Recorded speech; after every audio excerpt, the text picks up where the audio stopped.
নামাজ পড়া অবস্থায় যদি পেছন দিয়ে বায়ু আসতে চায় আটকিয়ে নামাজ শেষ করা যাবে কিনা, যেমন জামাতে সালাতের সময় সামনের কাতারে থাকলে কিভাবে যাব?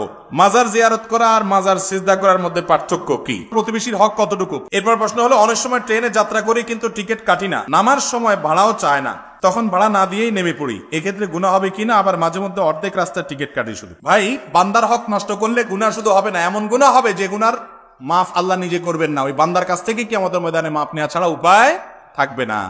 তো এই ধরনের পরিস্থিতি যদি হয় তাহলে টিকিট কি করবেন?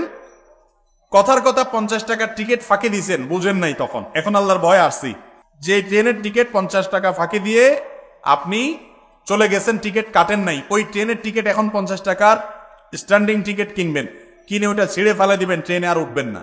তাহলে টাকাটা কোম্পানি পেয়ে গেল, রেল কর্তৃপক্ষ পেয়ে গেল, আপনিও দায়মুক্ত হয়ে গেলেন। বুঝেন নাই কথা? বুদ্ধিটা বুঝেন নাই? আপনি যত টাকার টিকিট ফাঁকি দিচ্ছেন যোগ বিয়োগ করে দেখলেন সব মিলে 500 টাকা হয়েছে বা 2000 টাকা হবে, এর বেশি হবে না। তাহলে এবার রেলের টিকিট ফাঁকি দিচ্ছেন, আপনি তো জানেন কোন রুটে চলাফেরা করেন, কিশোরগঞ্জ টু ঢাকা, আপনি এই রুটে চলাফেরা করে ফাঁকি চুকি দিচ্ছেন, সব মিলে মোট এতবার হবে, এত টাকার বেশি না। অত টাকার ট্রেনের টিকিট কিনে স্ট্যান্ডিং টিকিট কিনলেন, কিনে সেটা ছিঁড়ে ফেলে দিলেন, আপনি ট্রেনে উঠলেন না কিন্তু টাকাটা ঢুকাই দিলেন, তাহলে টাকাটা মালিক পেয়ে গেল কি গেল না? আপনি দায়মুক্ত হয়ে যাবেন ইনশাআল্লাহ। এরপর প্রশ্ন হলো, প্রতিবেশীর হক কতটুকু? প্রতিবেশীর হক হলো তাকে কষ্ট না দেওয়া। প্রতিবেশীর হক কি ভাই?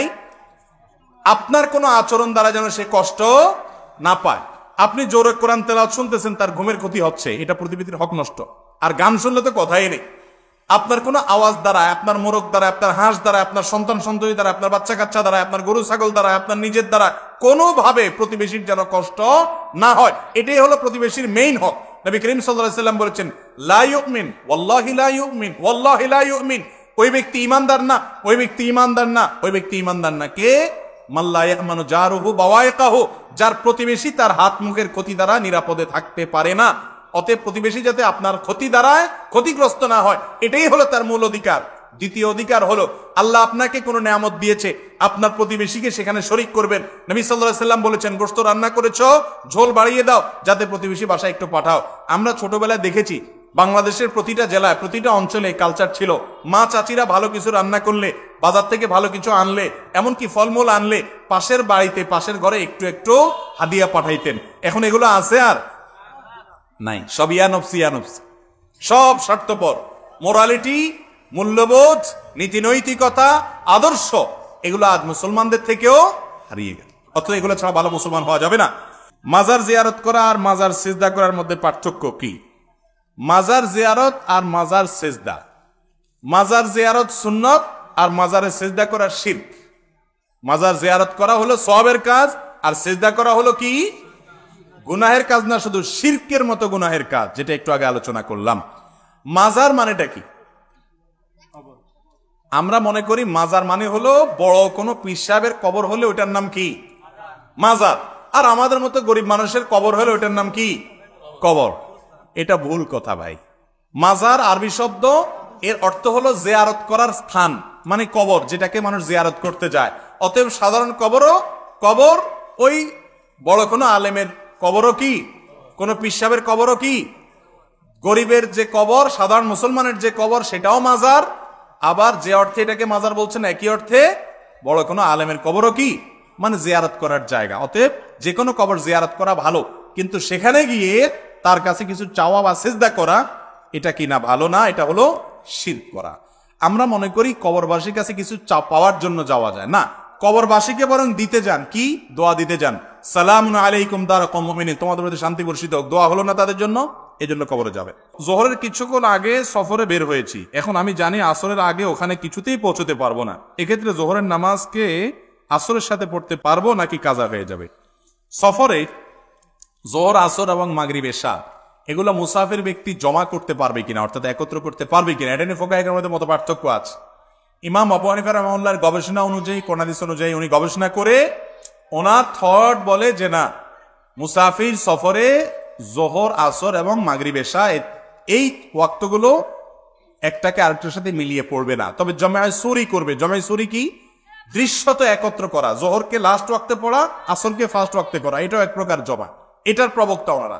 অন্যান্য অনেক ফুকাহা কেরাম বলেন যে না, নবী করিম সাল্লাল্লাহু আলাইহি ওয়াসাল্লাম বিভিন্ন হাদিস থেকে বোঝা যায় সফরে জমা করার কথা। অতএব যোহর এবং আসর মুসাফির একসাথে পড়ে ফেলতে পারে, যোহরকে দেরি করে আসরের সাথে অথবা আসরকে আগে যোহরের সাথে আবার মাগরিব এসে একসাথে পড়তে পারে।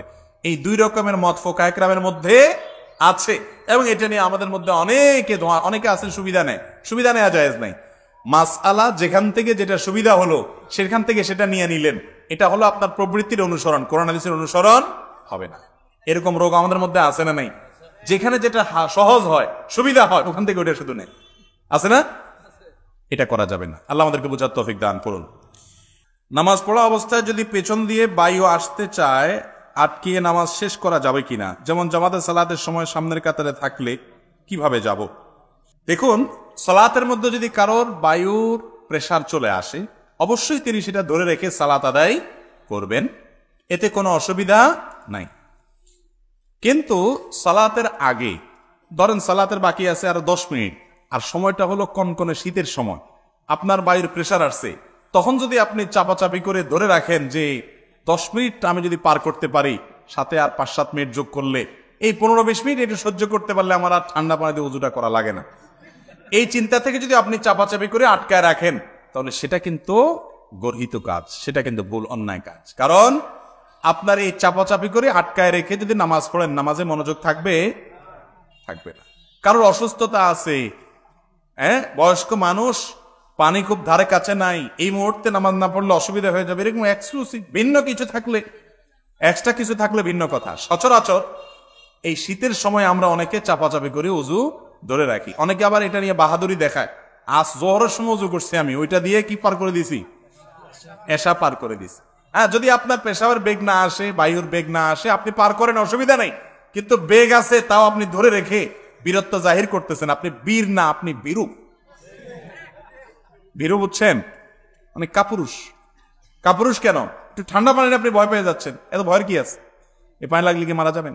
নবী করিম সাল্লাল্লাহু আলাইহি ওয়াসাল্লাম বলেছেন, আলা আদুল্লুকুম আলা মা ইয়ামহুল্লাহু বিহিল খাতায়া ওয়া ইয়ারফাউ বিহিদ দারাজাত। এমন আমলের কথা কি তোমাদেরকে আমি শিখাই দিব না, যে আমলের মাধ্যমে আল্লাহ তাআলা তোমাদের গুনাহ মাফ করে দিবেন আর তোমাদের মর্যাদা বৃদ্ধি করে দিবেন। সাহাবী কেরাম ইয়া রাসূলুল্লাহ অবশ্যই বলেন, আমরা তো এটাই চাই। তারা তো এটাই চাইতেন। তো নবী করিম সাল্লাল্লাহু আলাইহি ওয়াসাল্লাম 3টি আমলের কথা বললেন, তার ভিতরে একটি হলো ইসবাগুল ওযুই আলাল মাকারে। কষ্ট হয়, ওযু করতে মন চায় না, তারপরে আপনি সাহস করে ওযু করলেন, এই আমলটার মাধ্যমে আল্লাহ গুনাহ মাফ করেন, মর্যাদা বৃদ্ধি করেন। এজন্য নামাজের মধ্যে বায়ুর বেগ বেশি আসলে আপনি অবশ্যই ইবাদতে লিপ্ত আছেন, সেজন্য চাপাচাপি করে ধরে রাখতে পারেন। কিন্তু নামাজের বাইরে আপনার আর 5, 10, 15, 20 মিনিট আছে নামাজের, মাগরিবের পরে এখন পেশাবের বেগ হাই আসছে, তারপর আপনি ধরে রাখছেন যে না, এশা ছাড়া এখানে করা যাবে না, এশাটা শেষ হয়ে গেলে আমি যাই শান্তি মতো ছেড়ে দিব, তাহলে আপনি নামাজটাকে মনোযোগের সাথে আদায় করলেন না, এজন্য সেটা দোষণীয়। আর নামাজের মধ্যে যদি কারোর বায়ুর বেগটা এত বেশি আসে যেটা আটকে রাখতে রাখতে বেচার অবস্থা বেশি খারাপ, অনেক অবস্থা কাহিল হয়ে যাবে এবং এরকম ভয়াবহ পরিস্থিতি যে হয়তো কাপড় চোপড় নষ্ট হওয়ার আশঙ্কা হতে পারে।